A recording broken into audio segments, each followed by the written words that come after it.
자, 이번 시간에는 우리가 배웠던 도시 기본 계획이라는 게 있고, 이 지침을 받아서 도시 관리 계획이라는 게 등장을 합니다. 그러면 상당히 포괄적,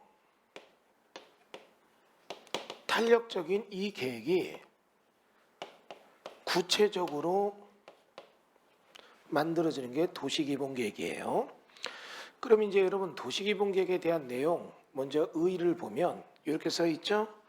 도시군 관리계획이란 특별시, 광역시, 특별자치시, 특별자치도 시군의 개발정비 보전을 위하여 수립하는 토지이용, 교통환경, 경관안전, 산업정보통신, 보건복지, 안보, 문화 등에 대한 계획을 말한다. 써 있어서 밑에 보면 6개의 얘기가 나옵니다. 그러면 여러분이 6개의 얘기를 한번 우리가 같이 그림으로 크게 한번 그려보면서 얘기를 정리해 볼까요? 도시기본계획에서는 포괄적 탄력적 계획으로서 인구계획과 그 다음은 다시요 토지이용계획과 기반시설에 대한 계획들을 정해요. 그러면 이게 총량을 정합니다. 그럼 총량을 정하면 현재 우리 지자체 인구는 60만이다. 그럼 60만 인구를 100만이 사는 인구로 바꾸겠다. 그러면 개발이 되는 땅을 시가지라고 합니다. 이런 시가지를 토지용계획 전체 필지에 대해서 현재 15%의 시가지가 있지만 이거를 45%로 바꾸겠다. 이런 얘기가 나오고, 기반시설에 대한 얘기는 각각의 기반시설들의 목록이 있다면 총량 계획으로 학교는 지금 현재 30개가 있는데 이걸 50개로 바꾸겠다. 이런 얘기가 등장을 하고, 전기, 수도, 가스에 대한 거는 어떻게 하겠다. 이런 걸 정하죠. 자, 그러면 이런 내용에 대해서 기반시설에 대한 계획을 정하면 이제 이런 총량 계획의 지침을 받은 도시관리계획이 움직여요. 일단은 용도지역이라는 걸 정하죠. 그러면 용도지역이라는 걸 정해서 건축 허가 기준을 만들어내요. 그래서 여기는 주거지역이다. 여기는 상업지역이다. 여기는 공업지역이다. 요 주변은 녹지지역이다. 그리고 비도시역의 관리지역이나 농림지역, 자연환경 보전지역을 적절하게 만들어요. 그러면 토지의 기능과 적성에 대해서 우리 지금 보는 것처럼 개발이 되는 축에서는 건축허가 기준이 건물을 키우고 수익성 건물을 짓게 해주는 거죠. 그러나 보존의 성향이 강해지는 쪽일수록 건물을 짓는 사이즈가 줄고 건축물의 용도도 수익적 개념에서 멀어지는 거죠.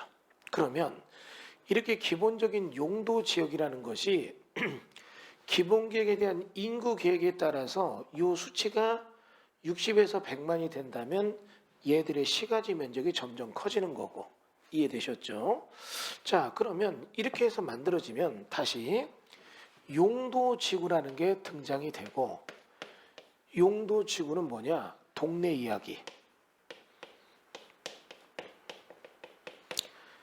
우리 동네에서 특정한 문제가 있다면 우리 특정 문제에 대해서 해결하기 위해서 법문이 여러 가지 내용을 둬요. 자, 보세요. 지금 상업적인 건물을 높게 줘야 되는데 여기서 갑자기 뭐가 나왔냐면 문화재가 나온 거예요. 그러면 이렇게 해서 문화재가 나왔다면 이런 데서는 뭔가 조금 보존에 대한 성향이 있다면 용도지구 중에서 무슨 보존지구 이걸 만들어요. 그러면 이쪽에는 행위제한이 초래해서 개발을 누르게 됩니다. 그럼 이렇게 용도지구가 등장하죠. 다시 볼게요. 여기 산세가 수려해요. 그럼 이런 데는 경관지구. 그래서 경관을 위해서 이쪽으로는 건물을 높게 못 짓게 합니다.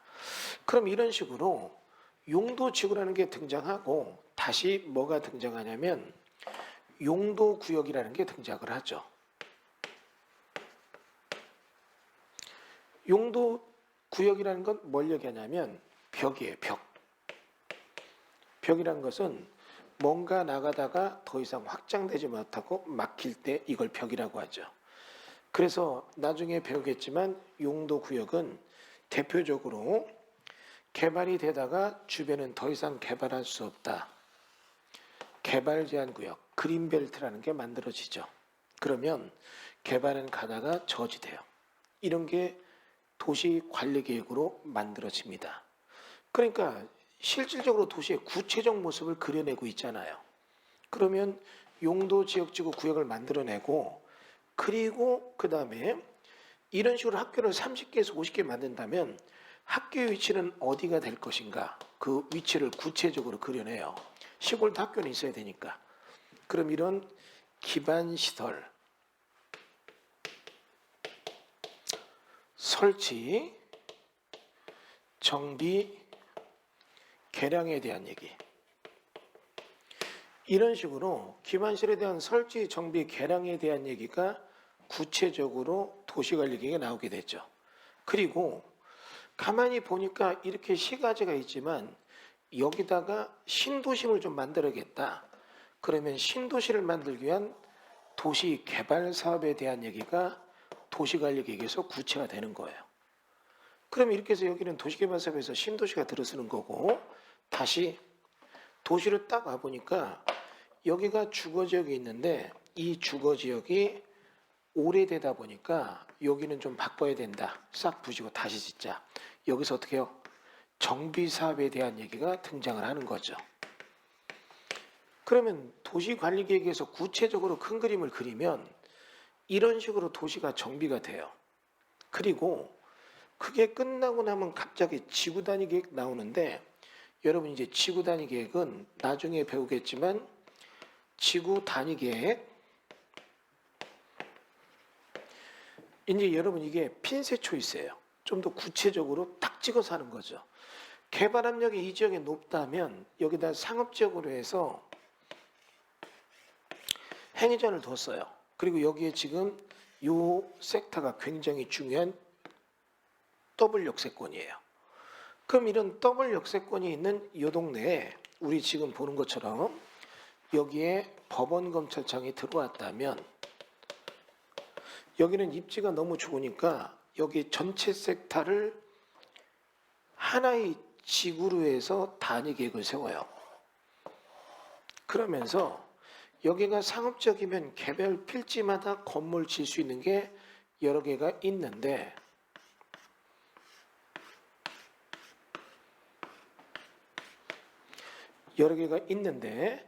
이런 경우에 지금 우리 보는 것처럼 여기다가 위락설 진다. 그럼 여러분이 딱 봐도 이 건축물은 뭔가 안 맞죠.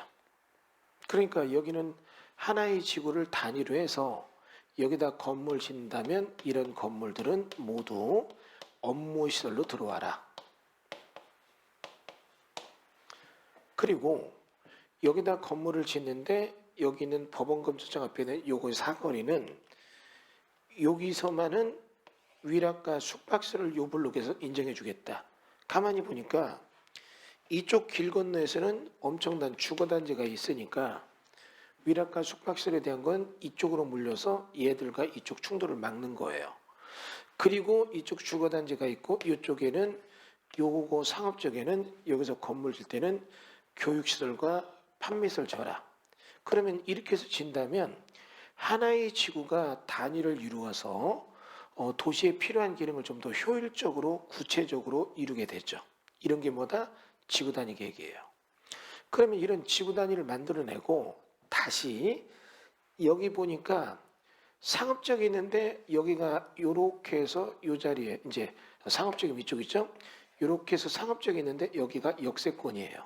그러면 이러한 역세권이 있으면 우리 지금 보는 것처럼 이러한 역세권이 있을 때 이게 60년 전에 이 여기 있으면서 개발된 동네인데 너무 오래됐어요. 그리고 여기는 그 당시에 일제 때 땅을 필지를 쪼개서 개발하다 보니까 40평, 50평으로 건물을 져져 있어요. 3층짜리, 5층짜리가 다닥다닥다닥 져져 있는데 이런 경우에 여기다가 정비사업을 하면 좋은데 정비사업을 딱 하려고 보니까 너무너무 조그만 건물들의 장사가 잘 돼. 세입자들의 피해가 커요. 정비사업도 못하죠. 그러면 이런 데서 니들이 직접 와 이러면 30평에 옛날에 지어진 건물 5층짜리가 있는데 여기에 부시는 순간 이 건물은 30평 내부의 건폐율, 그 상업지역의 건폐율에 따지면 70%. 그럼 어떻게 해요? 20평밖에 못 지면 건물이 반토막으로 줄어요. 그러면 이런 데는 입지가 너무 좋아요. 입지는 너무 좋은데 이 규제를 하려고 보니까 지금 현재법의 규제를 딱 해버리면 너무 좋은 입지가 살아날 수가 없어요. 그럼 입지를 규제하는데 그런 것을 최소화시켜줘야 된다. 입지 규제 최소 구역이 돼요. 그러면 30평짜리 땅이라도 건폐율을 예를 들어서 뭐 70% 한다 해도 90% 100% 이렇게 올려주게 되면 건물이 굉장히 두툼하고 크게 지어지죠. 그럼 이런 게 뭐다? 입지 규제 최소 구역이에요. 그럼 이런 거에 따라 선 계획을 해놓으면 선 계획에 따라 구체적으로 도시관리계획이 정한 대로 개발이 따라가요. 공개발을 하던 사개발을 하던 행위자한 선 계획의 범주에서 벗어날 수가 없죠. 우리 옛날에 보면 부처님 손바닥 안에서 논다 누구죠? 손오공이죠. 그러면 이러한 손오공이 손바닥 안에 노는 것처럼 여러분이 이 땅을 사고 부동산을 갖고 뭐 하더라도 도시군 관리계획 손바닥 안에서 놀게 돼 있다고요. 그래서 이런 도시군 관리계획은 구체적 계획이기 때문에 여러분의 행위 제한을 직접적으로 하고 이런 행위 제한이 사인에 대한 행위 제한이 되기 때문에 이게 잘못됐다면 행정 쟁송의 대상이 된다는 얘기죠. 이해되셨죠? 자, 그래서 행정 쟁송의 대상이 되는 거고 우리가 지금 보는 것처럼